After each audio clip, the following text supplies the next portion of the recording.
하나님은 우리에게 때로는 비유를 통해 간접적으로 말씀하기도 하시고 또 직접적으로 바로 말씀하기도 하십니다. 오늘 우리가 본문을 두 가지 부분을 함께 보았습니다. 17절부터 31절까지 보실 때 17절에도 여호와의 말씀이 에스겔에게 임하였다라고 하는 걸로 시작하고 23절도 여호와의 말씀이 또 에스겔에게 임했다라고 하는 두 가지 예언의 말씀이 묶여 있습니다. 17절부터 22절까지 하나님께서 하신 말씀은 비유로 하신 말씀이었고 23절부터 31절까지 하신 말씀은 직접적으로 하신 말씀이었습니다. 먼저 17절부터 22절까지의 하나님께서 에스겔에게 비유로 하신 말씀은 현재 이스라엘 사람들, 특별히 예루살렘에 남아있는 사람들이 마치 은을 정제하고 은은 다 빠진 다음에 남아있는 찌꺼기 같다라고 말씀하셨습니다. 그러니까 비유의 말씀이죠.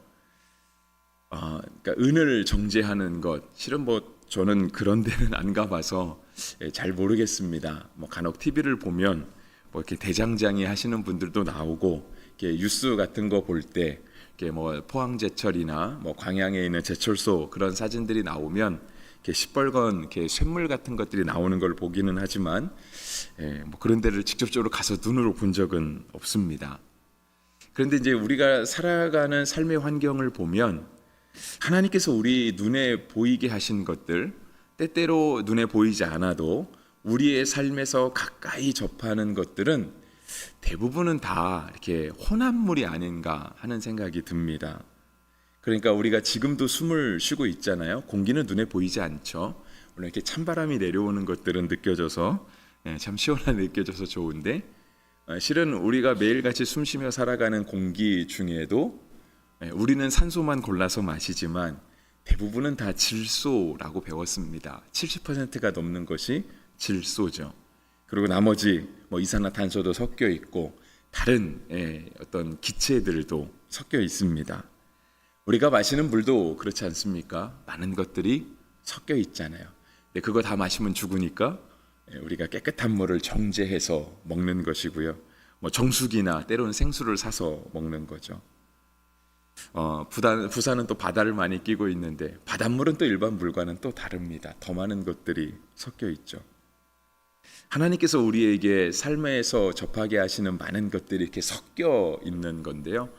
하나님께서는 우리로 하여금 그러한 환경 속에 살아가게는 하셨지만 실은 하나님을 향한 신앙에 있어서는 혼합되지 말라고, 섞이지 말라고 말씀하셨습니다. 그러니까 이스라엘 백성들에게 부탁하신 것이 바로 그것이었습니다. 출애굽할 때부터 그것을 부탁하셨고 이스라엘 백성들이 출애굽의 여정을 거의 다 마치고 이제는 정말 요단강을 건너가면 이스라엘 땅, 하나님께서 약속하신 땅에 들어갈 수 있는 그때 주신 말씀이 신명기거든요. 그러니까 신명기는 요단강 저편에서 하나님께서 이제는 이스라엘 땅에 들어갈 출애굽 2세들에게 주신 말씀이 신명기거든요. 그런데 보면 가서 그 땅의 백성들과 섞여 살지 말아라. 도리어 조금 잔인해 보이고 하나님이 하나님인 것처럼 안 보인다 할지라도 그 땅에 있는 모든 사람들을 다 멸하고 이방의 신상들을 다 제하여 버리라고 주님이 말씀하셨습니다. 제도도 많이 세우셨죠. 그러니까 구체적인 지침도 많이 주셨습니다. 그 중에 하나가 가서 그들의 백성들과 결혼하지 말아라입니다. 그러니까 하나님의 결혼 조건이 까다로운 게 아니라 그러니까 이스라엘 백성들이 신랑감이나 신부감을 데려왔을 때 하나님께 선을 보여드리고 하나님 이 사람 괜찮으신지요? 하나님 허락하시면 하고 허락하지 않으시면 안 할 때 하나님의 어떤 결혼 조건이 너무 까다로워서 하나님의 눈을 맞추기가 어려운 것이 아니라 하나님의 마음은 딱 한 군데 있었던 것입니다. 행여라도 그들의 백성들 가운데 우리의 자녀들이 배우자를 골라오면 그들의 신앙이 섞일까 봐 안 그래도 우리가 우리의 삶을 살아갈 때 세상에서 타협하는 것이 많고 믿음을 지키는 것보다는 실제로는 우리가 어저께도 잠깐 살펴보았지만 하나님을 잊어버린다 그랬잖아요. 하나님을 잠깐 까먹는 거라 그랬죠. 선지서에서 계속 말씀하는 게 그거잖아요. 이렇게 함으로 너희가 내가 여호와인 줄 알게 될 것이다.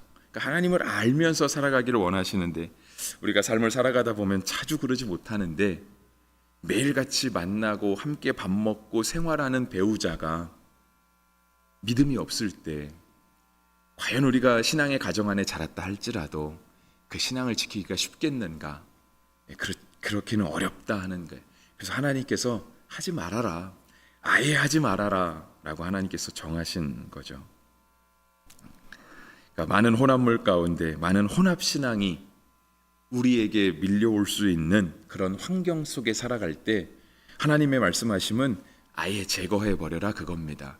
마치 용광로 안에 다 집어넣고 더러운 불순물을 다 제거하는 것처럼, 그래서 정말 정제된 깨끗한, 오늘 본문엔 은이라고 표현을 했는데 우리에게는 정금같이 나오리라가 조금 더 익숙하죠, 그죠? 찬양도 그렇게 많이 하고. 그러니까 정말 정제된 100% 순도의 금을 얻기 위해서 다른 것들을 다 용광로에 태워버리듯 없애버려라 주님이 말씀하시는 거예요. 근데 그렇지 않고 그냥 그런 것들을 한쪽 구석에 놔두게 되면 우리가 처음에는 볼 때 그렇게 생각해요. 그냥 아직 내가 버리지 못했는데 나중에 언젠간 버릴 거야. 시간 날 때 내가 날 잡아서 저거를 다 버릴 거야 라고 생각하는 경향이 있지만, 그런 시간이 지나다 보면 그냥 그 자리에 있는 게 익숙해지는 경우가 굉장히 많이 있습니다. 제가 부산에 온 지 한 1년 반 정도 됐거든요. 몇 분 만나는 목사님들이 있습니다. 그래서 이렇게 한 달에 한 번씩 만나서 좀 책을 읽고 함께 목회 이야기도 나누는 그런 목사님들 모임이 있는데요. 저희 교회에서도 한 2번 정도 모였고요. 이렇게 목사님들 교회에 돌아가면서 모입니다. 근데 이제 저보다 먼저 부산에 오신 한 목사님, 그분은 한 4년 정도 되신 것 같아요. 아직 채 4년 안 되신 것 같긴 한데 저한테 이제 한 가지 조언을 하시더라고요. 저보다 한참 신대원도 선배시고 목사도 선배신데, 그 정 목사님 교회 오시면 예전에 하던 것과 많이 다르죠? 그래서 당연히 다르죠. 네. 목사들도 그 교회 가보면 처음 많이 다른 게 느껴지지 않겠습니까? 다른 게 느껴질 때 목사의 마음 가운데 바꾸고 싶은 마음이 든다는 거예요. 일단은 목사에게 익숙한 것으로 바꾸고 싶은 마음도 있고, 또 목사 눈에 가서 보면 이거는 아니고 이게 맞는 것 같다라고 여겨지는 것들이 자꾸 눈에 띈다는 거죠. 이제 그러면서 이렇게 교회의 시설적인 면으로도 몇 가지를 얘기하더라고요. 목사님 이렇게 교회 둘러보시면 이게 여기 왜 있을까 의심되는 물건들이 굉장히 많죠 라고 하는 생각을 하더라고요. 저도 역시 그런 생각하는 거 많습니다. 그냥 한 가지 말씀드리면 저는 저 제일 뒷줄에 있는 의자가 왜 있는지 잘 모르겠습니다. 통로도 좁은데, 특별히 저 가리기는 아닙니다. 저 구석에 있는 의자들은 그래도 좀 괜찮습니다. 제일 구석에 있으니까 통행에게 방해가 되지 않거든요. 저 뒤에 있는 의자는 진짜 통로도 되게 좁거든요. 기둥도 있는데 거기 의자가 있어요. 안 그래도 좁은 자리에다 의자를 왜 놨을까? 제가 정집사님한테 말씀드렸습니다. 언제 한번 날 잡아서 치우자고. 저거는 진짜 통행이 불편한 것 같다. 제가 이쪽 뒤에 저쪽 뒤에 있는, 여러분들 다니면서 보셨는지 모르지만 저 뒤에 소화기가 하나 있습니다. 눈에 굉장히 잘 띄는 자리에 있어요. 근데 그거를 이쪽 기둥 쪽에 조금 붙여놓으면 통행에도 불편이 없고 잘 안 보일 것 같거든요. 그래서 제가 이제 저 의자 치우자고 말씀드리면서 저것도 잠깐 말씀드렸습니다. 근데 집사님께서 그러시더라고요. 소방법에 소화기는 눈에 잘 띄는 곳, 사람들이 다니면서 발에 치일 만한 곳에 있어야 급할 때 쓸 수 있다. 그래서 치울 수 없다 그러시더라고요. 제가 그건 납득을 했습니다. 근데 이제 그 목사님께서 하시는 말씀이 그거예요. 목사님, 그렇게 생각이 나는 걸 다 적어 놓으시라고, 어디라도. 왜냐하면 2년 지나고 3년 지나면 이젠 그게 익숙해져서 그것이 거기 있는 게 당연하게 느껴진다고. 그러니까 자기가 겪어보니까 그렇다 하는 거예요. 자기는 이제 오지가 3년 지나고 4년 지나다 보니까 자기가 처음에 느꼈던 것들이 이제는 처음에는 굉장히 어색하고 저거는 없으면 좋겠다라는 생각이 드는 게 많았는데 나중에 너무 익숙해져서 원래부터 그게 있었던 게 아닌가, 저게 있는 게 당연한 게 아닌가라고 하는 생각이 들더라는 거죠. 여러분, 우리의 삶도 마찬가지, 신앙도 마찬가지입니다. 우리 삶에 있는 많은 것들이 혼합물이잖아요. 그 가운데서 우리가 하나님 앞에 정말 정제되고 깨끗한 그 신앙을 지켜가야 되는데 처음에는 내가 버려야지. 이거 안 좋은 거 나도 아니까. 그거 뭐 안 좋은 걸 누가 모르나? 나쁜 거 나도 아는데. 근데 내가 시간이 없어서 못 치운 거야. 내가 모르지는 않는데 언젠간 치울 건데 아직 행동에 옮기지 못했을 뿐이야 라고 하면서 우리의 신앙 가운데 들어온 많은 불순물들이 있다라고 하는 거예요.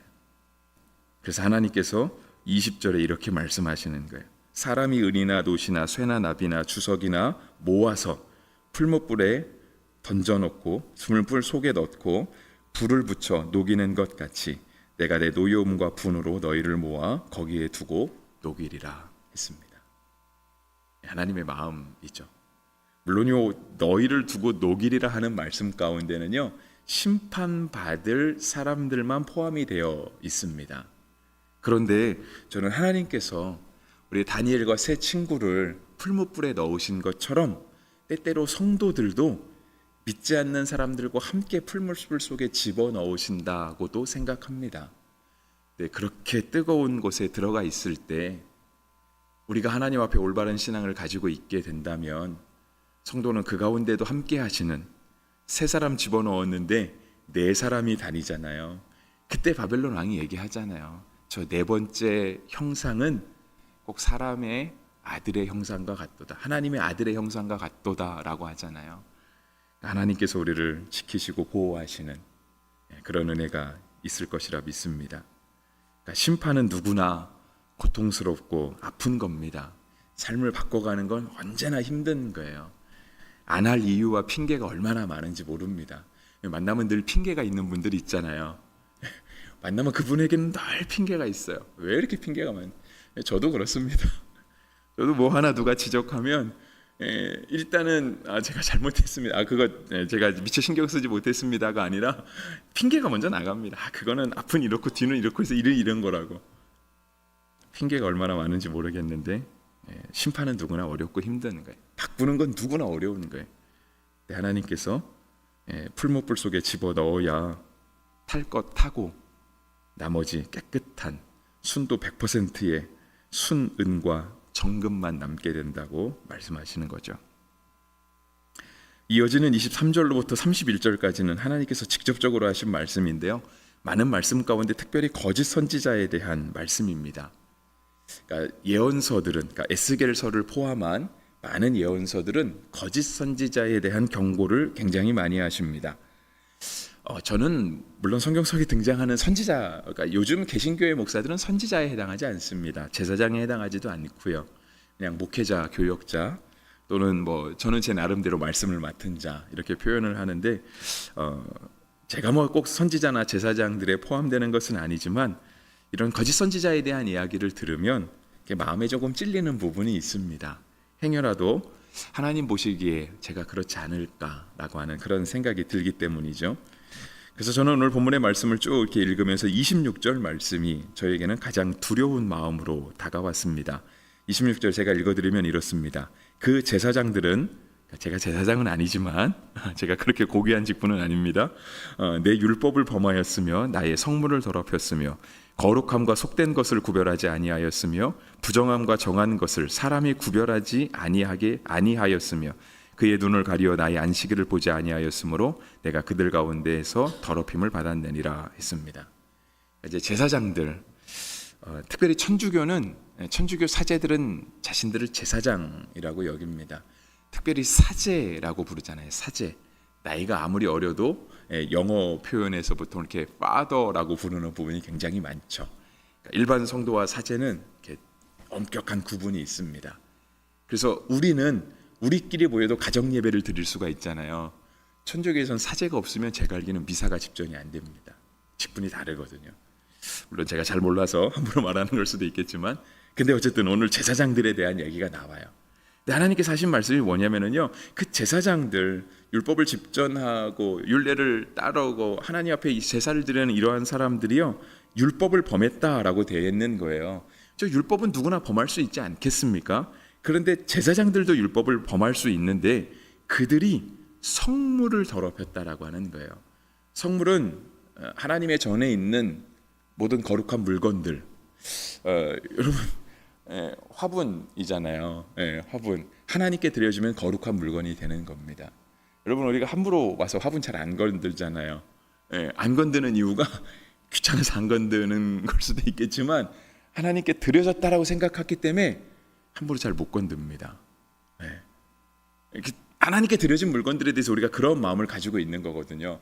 그런데 일반 사람들도 그런 마음을 가지고 있는데 제사장이라 불리는 사람들이 하나님의 성물에 대하여 더럽히는 행위를 하는 거예요. 근데 설령 그럴 수도 있다 하겠습니다. 실수할 수도 있으니까. 근데 제사장들, 특별히 거짓 선지자들에게서 가장 큰 문제는요, 그 다음의 말씀이에요. 거룩함과 속된 것을 구별하지 않아요. 부정함과 정한 것을 사람이 구별하게 하지 않아요. 그러니까 제사장 스스로도 거룩함과 속된 것을 구별하지 않고요.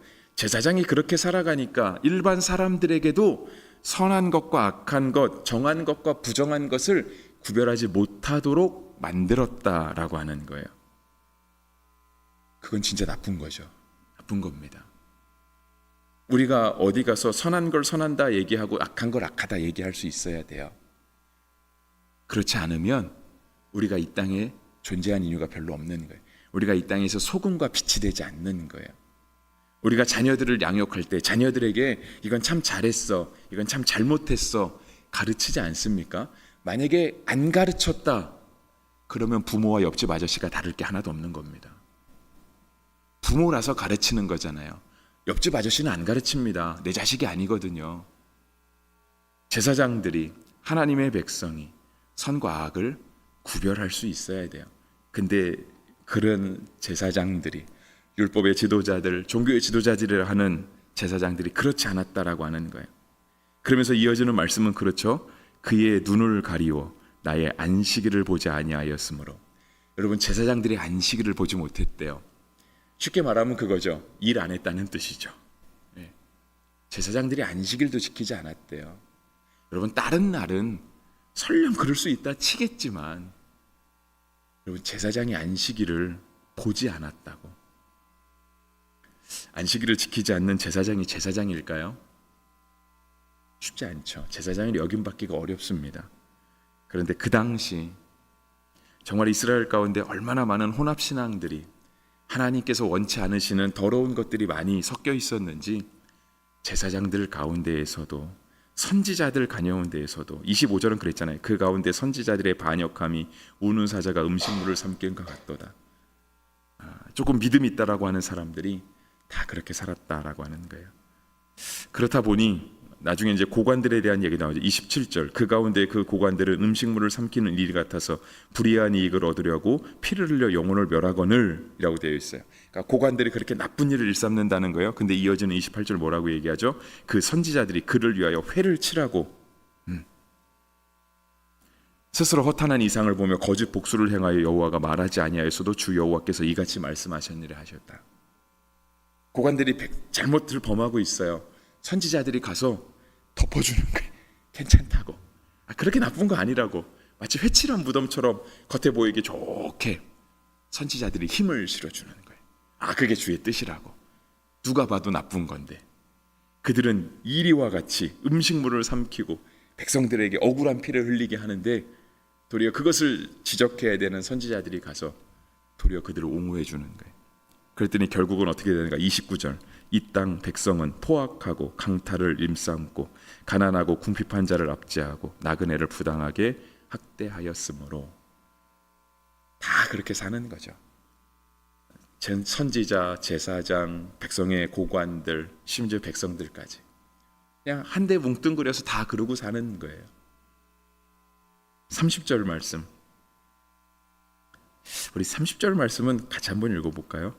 참 특별한 말씀이긴 하거든요. 같이 한번 읽어보겠습니다. 이 땅을 위하여 성을 쌓으며 성 무너진 데를 막아서서 나로 하여금 멸하지 못하게 할 사람을 내가 그 가운데서 찾다가 찾지 못하였으므로. 다 그렇게 한 통속으로 사는데요, 하나님께서 찾으시는 사람이 있다라는 거예요. 그 사람은 누구냐면 이 땅을 위하는 사람, 무너진 성을 다시 쌓아 올리는 사람, 하나님께서 예루살렘을 전체를 다 풀무불에 집어넣고 태우시겠다 말씀하시는데 그런 하나님 앞에 막아서서 나로 하여금 예루살렘을 멸하지 못하게 기도할 사람, 깨어 있는 사람을 하나님께서 찾으신다는 거예요. 그런데 30절 끝은 찾지 못하셨다라고 말씀하시죠. 그러니까 멸망당하는 거예요. 마치 소돔과 고모라와 같은 겁니다. 여러분, 소돔 고모라가 멸망당할 때 다 죽지 않았습니다. 룻과 그의 가족은 살아나잖아요. 한 명이라도 있으면 하나님이 그 사람을 어떻게 살리실 텐데 하나님은 한 명도 찾지 못했다고 말씀하세요. 그런데 여러분, 우리가 새벽을 깨우며 함께 기도하는 우리는 이 30절에 기록된 하나님이 찾으시는 그러한 사람이 되기를 주의 이름으로 축복합니다. 다 그렇게 뭉뚱그려서 선악을 구별하지 못하고 안식일을 보지 못하고 그냥 이게 맞는 거야, 다 그렇게 살잖아, 너도 그렇게 나도 그렇게 살고 우리 조상 때부터 그렇게 살았고 우리 자손들도 그렇게 살아갈 거야, 당연시 여기더라도 하나님 앞에 깨어서 정말 이 땅을 위하여 기도할 수 있는 사람, 이 땅의 소금과 같은 역할을 할 수 있는 사람이 되시기를, 우리가 그런 교회가 되기를 주의 이름으로 축복합니다.